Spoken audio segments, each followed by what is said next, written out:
May kayo, ramanan tayo, dito Texas na ito karuba kay nalak di kalman ay nagimas gaya may ito Texas.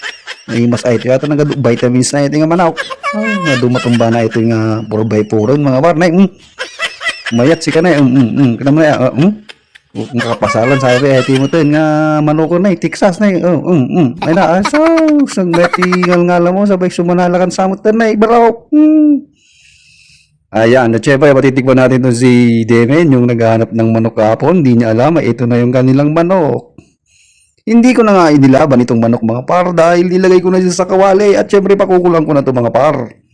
At ayun na mga par, hindi pala naka-on yung video kanina habang ko'y pinapakuluan. Kaya ang ginawa ko dito ay hugasan ko na to mga par pagkatapos kong pakuluan.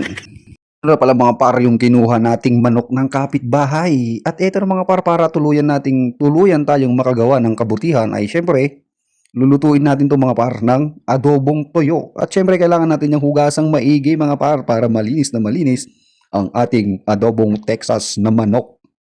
Dahil kung ano ang masarap mga par ay dapat niluluto ng maigi. At eto na mga par, naglagay na ako ng sibuyas sa kawali. Ewan ko kung kawali ba to. Basta lutuan yan mga par at pinagsama-sama ko na ang sibuyas at ang bawang. At syempre lalagay na rin natin ang Texas fried chicken mga par. Yan, lalagay ko na mga par.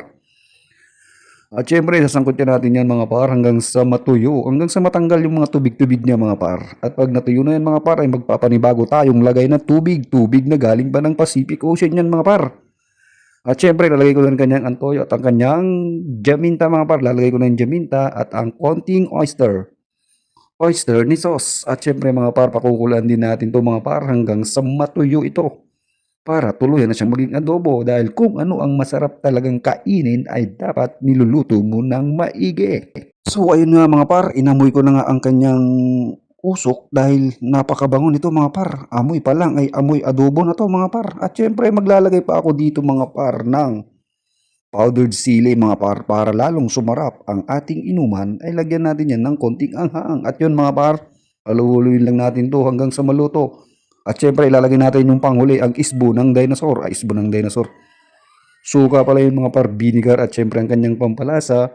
At syempre haluhuluin natin to mga par hanggang sa maging dry na magang adobo ay ito yan nagimasin sika umay kayaw tamang itugot kayo tiduwa nga 4x4 na ita banatan tayo ito yan Texas tika ruba na adawatat po tayo sunan atat nung di mas ruba syempre ayan kasama ko nga pala yung may-ari yung mga paro di niya alam na ito yung kanilang manok bali binigyan ko na lang siya ng 200 mga par kasi baka magreklamo sa barangay at syempre bibigyan ko siya ng manok na adobo mga par at para patikman niya yung tatay niya kasi baka magdemanda sa barangay ay bigyan ko lang siya ng 200 at napakiusapan naman mga par 200 plus adobong manok. Abay, saan pa siya?